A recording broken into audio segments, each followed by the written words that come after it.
vidéo. Ma petite chambre d'auberge tranquille, les lumières qui font genre. Mon mini espace londonien. Alors il y a quelques mois, j'ai écouté un podcast sur George Sand et j'avais jamais rien lu d'elle. Alors quand j'ai entendu parler de sa vie, je me suis dit oh putain, ça c'est une femme. J'aurais voulu la connaître. Je crois surtout quand ils ont parlé de sa mini-romance avec Chopin, je me suis dit oh Chopin, sa musique depuis que je suis gosse, ça m'a genre ouf. Alors ouais, j'aurais bien voulu boire des verres avec elle. Je me suis procuré un livre d'elle qui s'appelle Elle et lui, qu'elle a écrit sur sa liaison, pas avec Chopin, mais sa grande liaison, la liaison de sa vie avec Alfred de Musset. Et c'est son point de vue sur leur, leur liaison, bien sûr.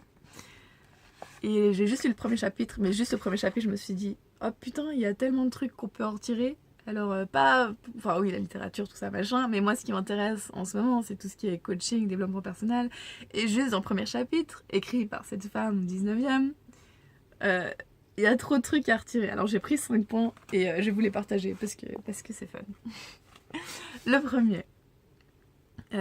Donc là, elle parle à Alfred de Musset. Ah ouais, dans le livre, elle a changé les noms. Elle s'appelle Thérèse, lui s'appelle Laurent. Ils sont peintres à la place d'écrivains. Mais enfin, la même histoire. Hein. Vous êtes un homme de cœur, précisément parce que vous souffrez du vide de votre cœur. Une femme viendra qui le remplira, si elle s'y entend, et si vous la laissez faire. Mais ceci est en dehors de mon sujet. C'est à l'artiste que je parle. L'homme n'est malheureux en vous que parce que l'artiste n'est pas content de lui-même. Et ça, en tout cas comme je le comprends, je trouve que c'est hyper fort parce que oui, y a une femme qui peut venir te compléter un jour, mais si toi à la base comme artiste, t'es pas satisfait, jamais quelqu'un pourra venir te compléter comme il faut en fait. Et je trouve ça assez vrai. Comment tu veux aller chercher l'amour si toi-même, dans ce que tu fais dans la vie, dans ce que tu crées, quels que soient les trucs qui t'intéressent tous les jours, t'es pas satisfait. Donc première leçon de vie, genre je sens. Ensuite, sur le processus créatif, j'ai beaucoup aimé.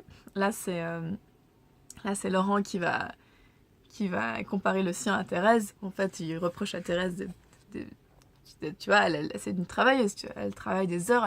Quand elle fait son truc, elle se concentre. Et alors que lui, il doit attendre que son génie vienne. Et puis, ça peut être à 3h du mat quand il est complètement bourré. Enfin, voilà. Ils sont très opposés. C'est pour ça qu'ils s'attirent, d'ailleurs. Alors, il lui dit...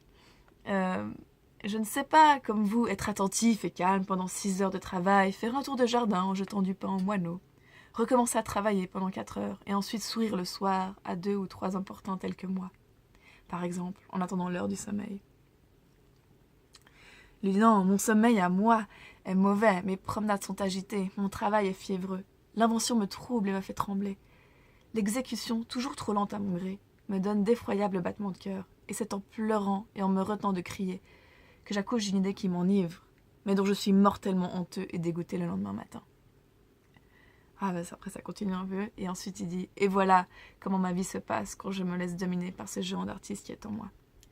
Il vaut bien mieux que je vive comme j'ai imaginé de vivre, que je fasse des excès de toutes sortes, et que je tue ce ver rongeur que mes pareils appellent modestement leur inspiration, et que j'appelle tout bonnement mon infirmité. » j'ai adoré ce passage. Je mettrai une photo parce que là je l'ai pas lu en entier. En fait, je pense ce qu'on peut en retirer, c'est que une balance entre les deux, c'est pas mal, hein. Parce qu'en même temps, si on se force à être 6 heures dans son bureau, je suis pas sûre que c'est la meilleure idée pour justement pour être créatif. Il faut sortir de chez soi. Mais si on fait qu'attendre aussi, on crée pas suffisamment et c'est dommage. Et j'en suis coupable. Troisième leçon. Alors ça c'est nouveau une leçon sur l'amour. Là c'est Laurent qui parle et il lui dit « Ah Thérèse, vous m'avez déjà dit une fois que je me vantais devant vous de ce dont je devrais rougir, que j'étais un mur de prison. Vous n'avez oublié qu'une chose, c'est qu'il y a derrière ce mur un prisonnier. Si je pouvais ouvrir la porte, vous le verriez bien. Mais la porte est close, le mur est d'airain et ma volonté, ma foi, mon expansion, ma parole même ne peuvent le traverser. Faudra-t-il donc que je vive et meure ainsi ? De quoi me servira, je vous le demande, d'avoir barbouillé de peintures fantasques les murs de mon cachot, si le mot aimer ne se trouve écrit nulle part. » Donc, je vous rappelle que dans l'histoire, ils sont peintres les deux. Et moi, enfin, c'est comme je comprends, ça peut être à côté de la plaque, mais c'est pas grave. C'est pour les histoires de coaching. C'est important de... Et ça, genre, nouveau, quelque chose qu'il faudrait que j'applique moi-même. Se construire un mur parce qu'on a peur de souffrir, parce qu'on a peur que les autres ne comprennent pas, parce que c'est plus simple de vivre comme ça aussi. De se construire un mur, ça peut être, par exemple, les gens qui travaillent beaucoup, ou au final, tout mur qui empêche l'amour de passer, bah ça vaut quoi? Ouais, ça laisse à réfléchir. Ensuite, 4e leçon de l'incroyable George Sand. Ah, ça j'aime beaucoup, je trouve que c'est très d'actualité. Ça parle à toute une génération, j'ai envie de dire. En gros, Thérèse reproche à Laurent de pas assez se concentrer sur un truc précis et du coup de se perdre en fait. Elle lui dit, bon, ça va, il a 24 ans, mais après elle lui dit, à 30 ans, vous sera-t-il possible d'avoir aspiré à tout sans rien étreindre? Ne vous sera-t-il pas imposé d'avoir une certitude sur un point quelconque? Vous êtes dans l'âge de la fantaisie, mais bientôt viendra celui de la lumière. Ne voulez-vous pas faire de progrès? Ça fait réfléchir. Hein. En tout cas, moi, ça m'a fait un peu là de... Hein, je me suis dit, attends, oui, est-ce qu'elle parle à moi? Je suis pas sûre. Oui, 4e leçon de vie, est-ce qu'il y a un moment? Peut-être vers la trentaine où il faut se dire, tiens, je dois me concentrer sur un truc. Bah, sûrement elle a raison, c'était une femme assez sage. Ensuite, la 5e et d'ailleurs dernière leçon de ce premier chapitre de George Sand. Ah, ça c'est une leçon de séduction de cette femme aux nombreux amants et amantes aussi, je crois, si je ne me trompe pas. En fait, là, il plaisante un peu, Laurent, il fait son charmeur et elle lui dit qu'il se marierait jamais, et après, il dit en rigolant, à moins que ce ne soit avec vous, Thérèse. Et c'est une idée, cela. Charmante, répondit-elle, mais tout à fait impossible. La réponse de Thérèse frappa Laurent par sa tranquillité sans appel, et ce qu'il venait de dire par manière de saillie lui parut tout à coup un rêve enterré, comme s'il eût pris place dans son esprit.